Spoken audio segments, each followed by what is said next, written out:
এখন আমরা বিচিত্র সাত কবিতার সমস্ত প্রশ্নের সমাধান দেখে নেব। কবিতাটি লিখেছেন রবীন্দ্রনাথ ঠাকুর। 1 নম্বর প্রশ্নে কি বলেছে? সহজপাঠ বইটির লেখকের নাম কি? উত্তর হবে সহজপাঠ বইটির লেখকের নাম রবীন্দ্রনাথ ঠাকুর। 2 নম্বর প্রশ্নে কি বলেছে? কবি রবীন্দ্রনাথ কত সালে সাহিত্যে নোবেল পুরস্কার পান?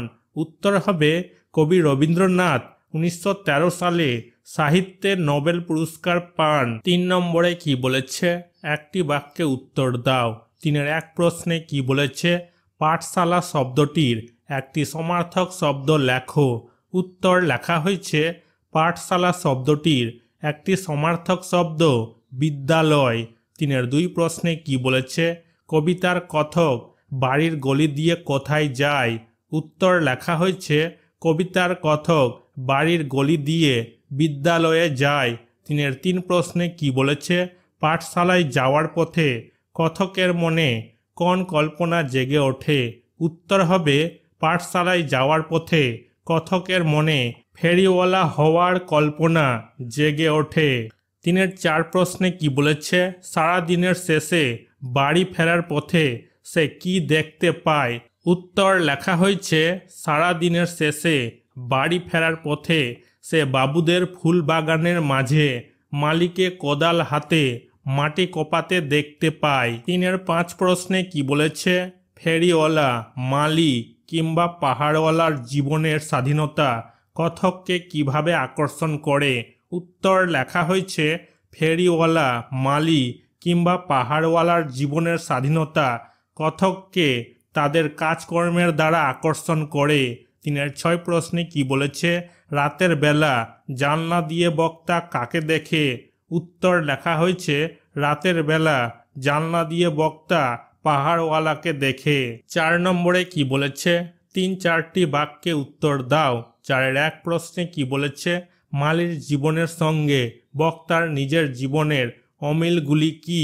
উত্তর লেখা হয়েছে রবীন্দ্রনাথ ঠাকুরের লেখা বিচিত্র সাত কবিতায় মালির জীবনের সঙ্গে বক্তার নিজের জীবনের অমিলগুলি হলো যে মালির কাজ হলো কোদাল দিয়ে ফুল বাগানের মাঝে মাটি কোপানো, কিন্তু অন্যদিকে বক্তার কাজ হলো বিদ্যালয়ে পড়াশোনা করা। মালির কাজ করার সময় তার গায়ে ধুলা লাগলেও তাকে কেউ কাজে বাধা বা বকা দেয় না। বক্তার মা মালিকে পরিষ্কার জামা কাপড় দেয় না বা ধুলোবালি ধুয়ে দিতে চায় না। অন্যদিকে বক্তার গায়ে ধুলা লাগলে তার মা তাকে বকাবকি করে। 4-2 প্রশ্নে কি বলেছে? ফেরিওয়ালার জীবনের কোন বিষয়গুলি বক্তাকে আকর্ষণ করে? উত্তর লেখা হয়েছে রবীন্দ্রনাথ ঠাকুরের বিচিত্র সাত কবিতায় ফেরিওয়ালার জীবনের যে বিষয়গুলি বক্তাকে আকর্ষণ করেছে তা হলো ফেরিওয়ালা নিজের ইচ্ছে মতো যেথা খুশি সেথা যায়, যখন খুশি বাড়ি গিয়ে খায়, তার আসা বা যাওয়ার কোনো তাড়া থাকে না। 4-3 প্রশ্নে কি বলেছে? বক্তার দৃষ্টি অনুযায়ী রাতের দৃশ্য বর্ণনা করো। উত্তর লেখা হয়েছে রবীন্দ্রনাথ ঠাকুরের বিচিত্র সাত কবিতায় বক্তার মা একটু বেশি রাত না হতেই তাকে ঘুম পাড়াতে চায়। তখন বক্তা জানলা দিয়ে পাগড়ি পরে পাহাড়ওয়ালা দেখতে পায়। সেই সময় গলি আধার হলে লোক বেশি দেখা যায় না, গ্যাসের আলো মিটমিটিয়ে জ্বলে। পাহাড়ওয়ালা লণ্ঠনটি হাতে ঝুলিয়ে বাড়ির দরজায় দাঁড়িয়ে থাকে। রাত 10টা-11টা হয়ে গেলেও কেউ কিছু তাকে বলে না। 4 প্রশ্নে কি বলেছে? কবিতায় কথকের নানা রকম স্বাদের যে পরিচয় পাও তা উল্লেখ করো। উত্তর বিচিত্র সাত কবিতায় কবির ইচ্ছে হয় স্লেট ফেলে দিয়ে ফেরিওয়ালা হতে, মালির স্বাধীনতা দেখে বক্তার ফুলের বাগানের মালি হওয়ার ইচ্ছে করে, আবার রাত্রে পাহাড়ওয়ালাকে দেখে সেটি হওয়ার ইচ্ছে হয়। 5 নম্বরে কি বলেছে? বাক্য রচনা করো। উত্তর কোদাল, কৃষক কোদাল দিয়ে জমি খুঁড়ছে। পাগড়ি, পাঞ্জাবিরা পাগড়ি পরতে ভালোবাসে। গলি, শহরে গলি গলি রাস্তা। খুশি, বাচ্চা ছেলেটি পুতুল দেখে খুব খুশি। ফেরিওয়ালা, ফেরিওয়ালা চুড়ি বিক্রি করছে। 6 নম্বরে কি বলেছে, এই কবিতায় এক শিশুর অনেক সাধের কথা আছে। তেমনি রবীন্দ্রনাথ ঠাকুরেরই লেখা যে কবিতায় ফুল, প্রদীপের আলো, পুকুরের জল এদের সাধের কথা আছে, সেই কবিতাটির বিষয়ে নিজের ভাষায় 6টি বাক্য লেখো। এখানে প্রয়োজনে শিক্ষক শিক্ষিকার সাহায্য নাও।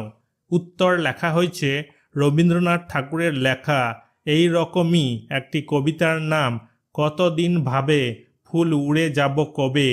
এই কবিতাটির বিষয়ে নিচে 6টি বাক্য লেখা হলো। সহজ পাঠ। 1 নম্বর বাক্য হবে কতদিন ভাবে ফুল উড়ে যাব কবে, যেথা খুশি সেথা যাব ভারী মজা হবে। 2 নম্বর বাক্য হবে তাই ফুল একদিন মেলে দিল ডানা, প্রজাপতি হলো তারে কে করিবে মানা। 3 নম্বর বাক্য, এটা হবে 4 নম্বর বাক্য, এটা হবে 5 নম্বর বাক্য, এটা হবে 6 নম্বর বাক্য। 7 নম্বরে কি বলেছে, ওলা ও ওয়ালা যোগে 5টি শব্দ তৈরি করো, যেমন ফেরিওয়ালা, বাঁশিওয়ালা। উত্তর লেখা হয়েছে চুড়িওয়ালা, রিক্সাওয়ালা, ফুলওয়ালা, বাসনওয়ালা, চাওয়ালা।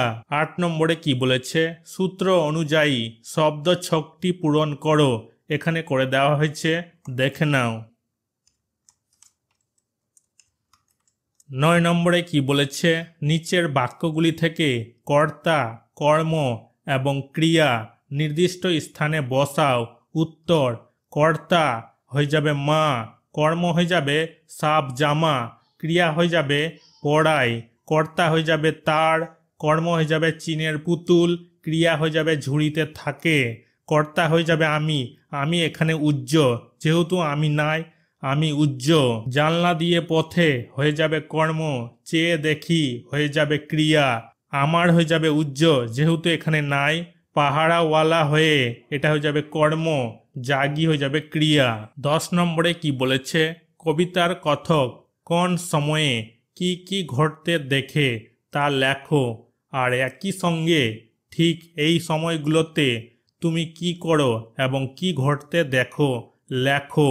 এখানে আমরা ঘড়ি দেখতে পাচ্ছি সকাল 10:30। এই সময় কথক ফেরিওয়ালাকে দেখতে পাই। এই সময় আমি বিদ্যালয়ে যাওয়ার পথে মানুষের ব্যস্ততা দেখতে পাই। বৈকাল 4:30। এই সময় কথক বিদ্যালয় থেকে বাড়ি আসার সময় মালিকে ফুল বাগানে কোদাল কোপাতে দেখতে পাই। এই সময় আমি বিদ্যালয় থেকে আসার পথে গাড়িতে ওঠা ব্যস্ত মানুষদের দেখতে পাই। রাত 11টা। এই সময় কথক জানলা দিয়ে পাহাড়ওয়ালাকে হাতে লণ্ঠন ঝুলিয়ে বাড়ির দরজায় দাঁড়িয়ে থাকতে দেখতে পাই। এই সময় আমার বাড়ির চারপাশে সমস্ত লোক ঘুমিয়ে পড়ে। 11 নম্বরে কি বলেছে, তুমি তোমার গ্রামে বা শহরে যে নানা রকম জীবিকার মানুষদের দিনের বিভিন্ন সময়ে নানাবিধ কাজ করতে দেখো তার একটি তালিকা তৈরি করো। জীবিকার প্রয়োজনে তাদের বিশেষ রকমের হাঁকডাক ও ভঙ্গিমা লক্ষ্য করে লেখো। উত্তর, যেমন সাফাইওয়ালা বাঁশি বাজায়, সবজিওয়ালা সবজি সবজি বলে চিৎকার করে। 12 নম্বরে কি বলেছে, পরপর 3টি ছবিতে 3 জন কর্মরত মানুষের কথা আছে।